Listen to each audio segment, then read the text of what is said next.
What's going on, everybody? I'm Coach Jason, and today I'm bringing you 5 essential steps to make sure you get the most out of your remote coaching experience.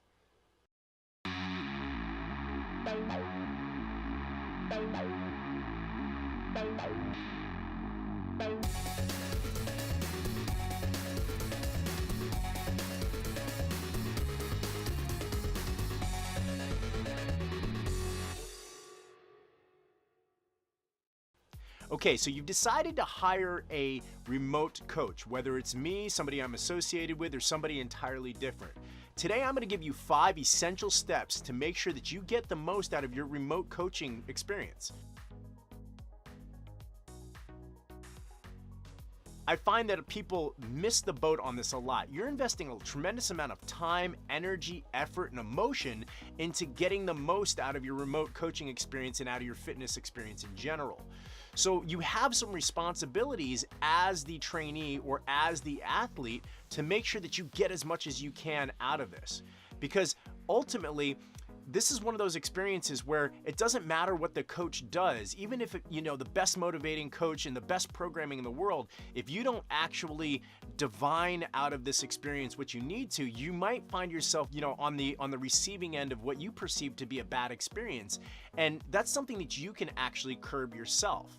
So what am I talking about? Well, before we dive into that, what I'd love to do is, if you wouldn't mind, go ahead and hit that subscribe button down there and see the little bell icon next to it. Go ahead and push on that too. This way you'll get notified when I release new content and new videos. By all means, if you have any comments, leave me comments, and don't forget to follow me on Instagram and Facebook as well. I'll have links in the description below. Okay, now that we've gotten that out of the way, let's dive right in.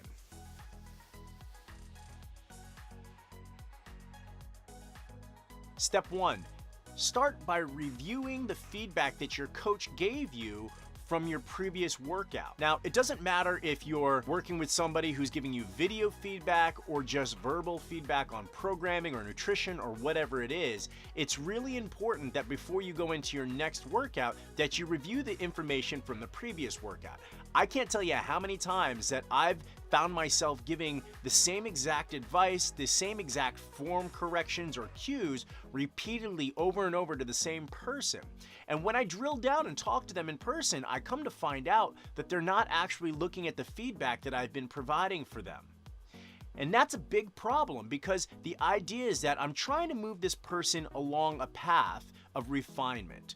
So as I'm kind of triaging the situation, I'm picking out the biggest, most impactful things first and hoping that we're going to address those from workout to workout so that we can work on the next thing in the hierarchy that needs to be addressed.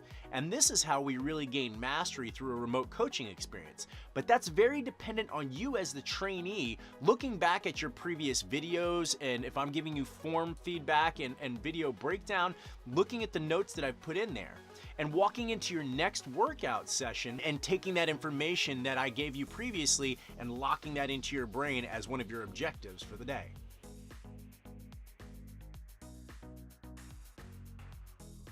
That brings me to step 2. Identify the setup or execution cues that I've given you from your previous workout. It's very important that you pull out. If I write a full paragraph, I'm usually pretty good at identifying out 1 or 2 word phrases that I want you to think about and try to determine whether or not those cues are execution cues or setup cues. For example, a setup cue might be something about, making sure that your stance is proper in the squat, because that's part of your setup.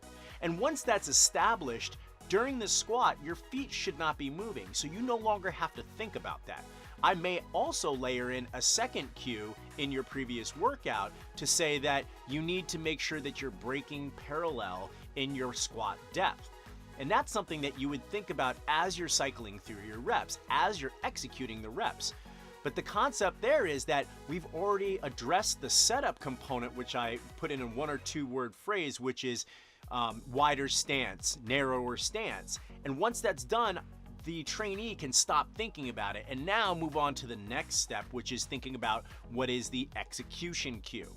So look for those types of cues, try to compartmentalize them, figure out which ones they are, so this way you have some order in terms of your thought process when you go into your next session.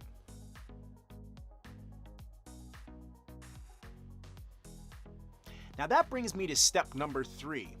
And there should probably be a step in between this, which is to say that whatever the cues are that you're supposed to be focusing on during this workout need to be locked in your brain before you ever touch the empty barbell. So for example, if I've told you that you need to get below parallel and get greater depth, or your stance needs to be corrected, you have to already be thinking about that during your warm-up sets, okay? During the empty bar set. Because there's a saying that you're not gonna rise to the occasion on game day. You'll actually fall to the level of your training.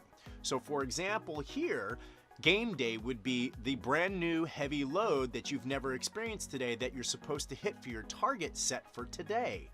If you wait until then to try to iron out whatever setup cues or execution cues I gave you in your previous workout video breakdown, it's not gonna simply come together in that moment.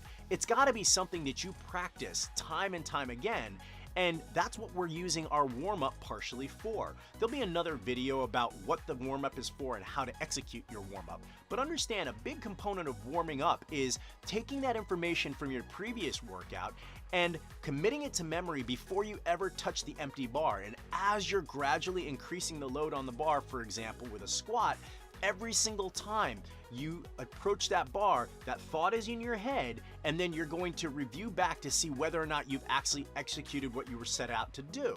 So, with that being said, make sure that you are practicing what you expect to perform.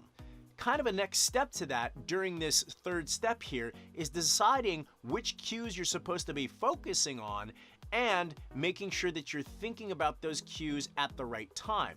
Now, how do you go about that? Well, it's really important that you're self-cueing. Since your coach won't be there on the platform with you, you're gonna have to internally cue yourself using that 1 or 2 keyword phrase or whatever you've decided it works for you.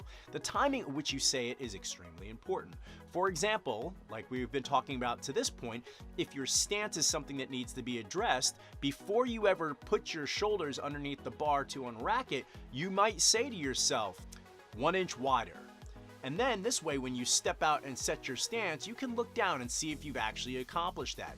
Now we have to move on to thinking about the next cue, which is go below parallel. So that might be something that you want to say in advance of the event. So if you're already descending and you're halfway down or at the bottom of your squat and you say to yourself at that moment, below parallel, the event's already probably almost over. So in that instance, I might suggest that you think about when your timing for that cue should be. Internally speaking, you probably want to say that to yourself at the top of your squat and maybe even all the way down to ensure that it happens. So before you ever actually jump under the bar, you have to have this kind of sorted out in your brain. What cues do I need to internally say to myself? What kind of dialogue do I have to have? And when should I say it so that it's most effective?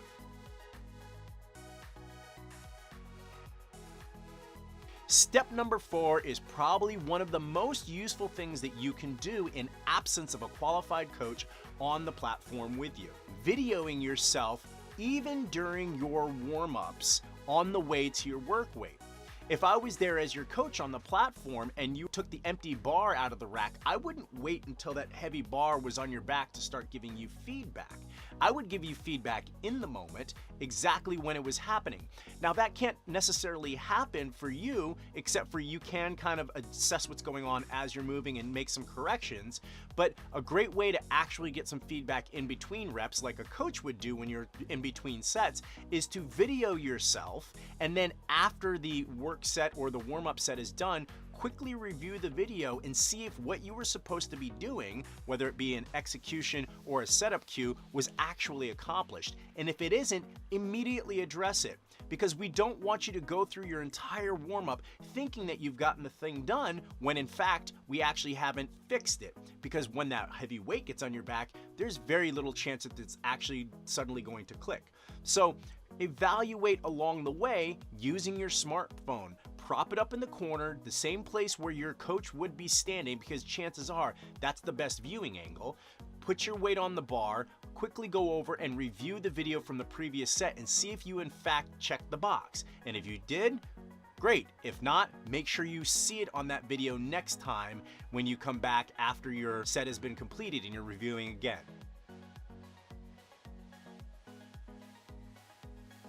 Step number 5 probably stands to be said, but should kind of be intuitive, is to take steps 1 through 4 and repeat this for every single one of your sets leading up to your final work set. Because at the end of your workout, you want to confirm that you actually addressed the issues that were identified by your coach in your previous workout. So this way, the coach can see, yes, we got that accomplished. Now, in looking at the hierarchy of the issues that need to be addressed, the coach can now move on to the next most important thing in your, let's say, movement problems or programming problems or whatever it may be. But if you haven't addressed that in this workout, we're gonna come right back and we're gonna spin our wheels and do this again. So in conclusion, that is 5 steps that is gonna make sure that you get the most out of your remote coaching experience.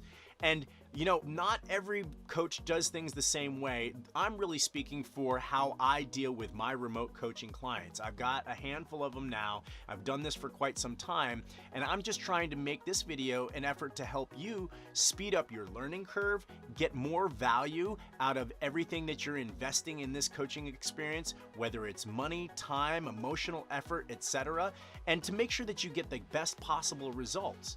So, give this some significant thought and think about what part of your process when you're doing your independent workouts that you need the most improvement on. I would love to hear what they are. I hope you've liked this video. I hope you found it to be helpful. And if you did, do me a favor, like I said before, hit the subscribe button. Go ahead and click on that little bell icon down below so this way you get notified when I upload new information. Follow me on Facebook, follow me on Instagram, and by all means, of course, give me the thumbs up like on this video. I'd love to hear if you have any suggestions on ways to do this whole process even better than I've outlined. By all means, leave it in the comments below. And also, if you have any ideas on content that you'd like me to talk about, also leave that below. So anyways, until next time, keep training.